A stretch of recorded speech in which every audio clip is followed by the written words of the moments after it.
Every 15 minutes, the bishop checks his position and reports back to radio control. This means that if he crashes, there's a good chance that he'll eventually be found. All the same, it's a comfort to see the river ahead and the mission buildings, and to know that you're safely across the hundreds of miles of swampland with its snakes and crocodiles.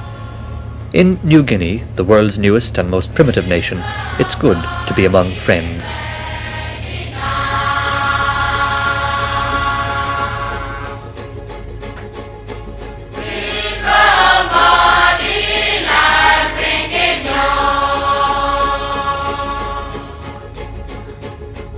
For more than 50 years, the territories of Papua and New Guinea were administered by their neighbour, Australia.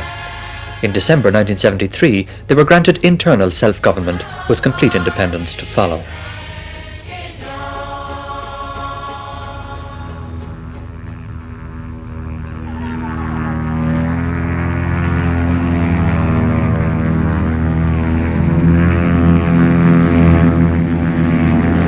The word wantok means friend in Pidgin English, the language of Papua New Guinea.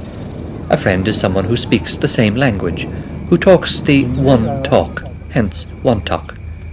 These days, the people of New Guinea need all the friends they can get. With the coming of independence, many of the white people are leaving and others are planning to leave. But one group of people who are definitely planning to stay are the missionaries who in the last 50 years have penetrated into almost every corner of this remote and inaccessible country.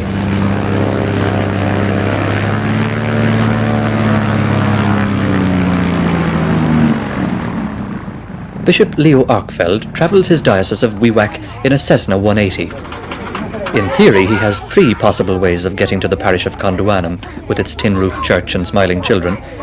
One is by walking, which takes 3 weeks. One is by boat, which takes 3 days. The third is by air, which takes 3/4 of an hour. Naturally, the bishop flies.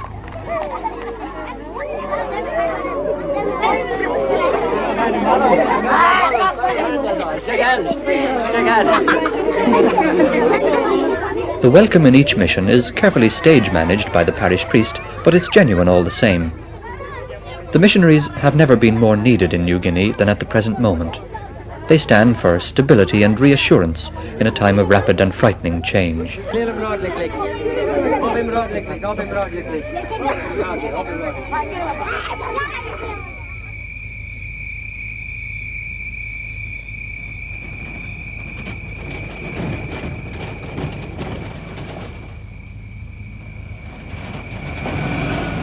Not all of the missions are as isolated as Conduanum. In the highlands, where there are no swamps, only mountains, some of them even have a road all the way to the front door.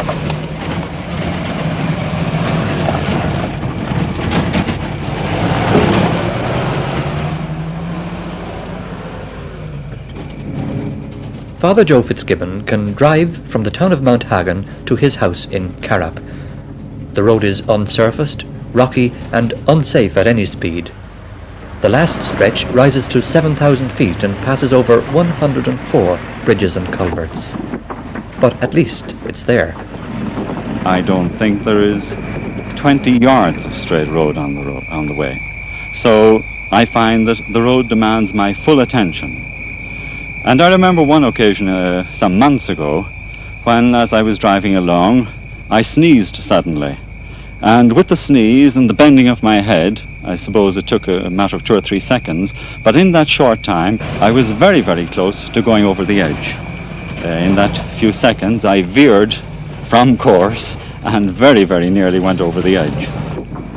And then in the wet weather especially, the road definitely demands my full attention, because there is a great danger of skidding. It's just an earthen surface, and with the rain it becomes very muddy and very slippery. So the road demands my full attention, and there is no time for thinking on the road. Perhaps time for praying, all right, but certainly no time for thinking and planning for the future.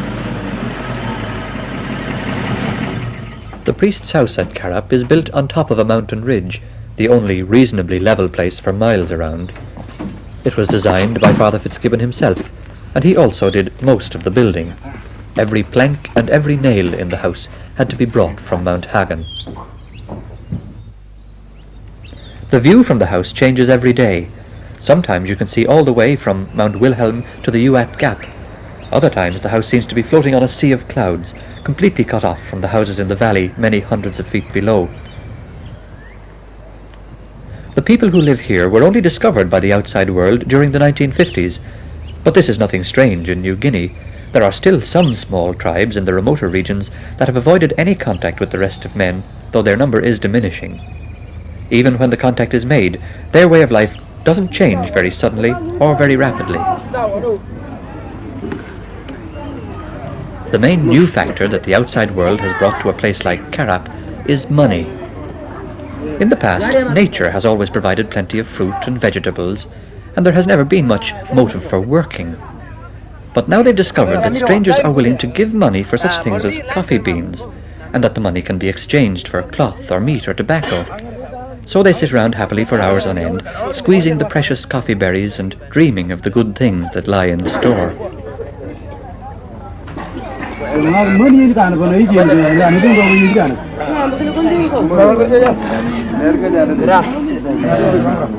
The New Guinea pig was once the main form of movable wealth in the country. But now that the people have become money conscious and anxious to buy goods from outside, the missionaries find themselves taking on a second job as wholesale traders. To support the mission here, it's necessary to run some kind of a trade store or a wholesale store. When I was in Ireland and when I heard that I was coming to New Guinea, I was told about these trade stores, and I strongly disapproved of it. And I could see no sense in the system, and I had never heard of it operating anywhere else before. So I felt in Ireland that if I came to New Guinea, I wouldn't approve of this. And arriving in New Guinea, my feelings were that this was a very unusual system. But I find that I have to have something to support myself. From the people here, the only support I get is what I get in the collection on Sundays, which is $2 to $3.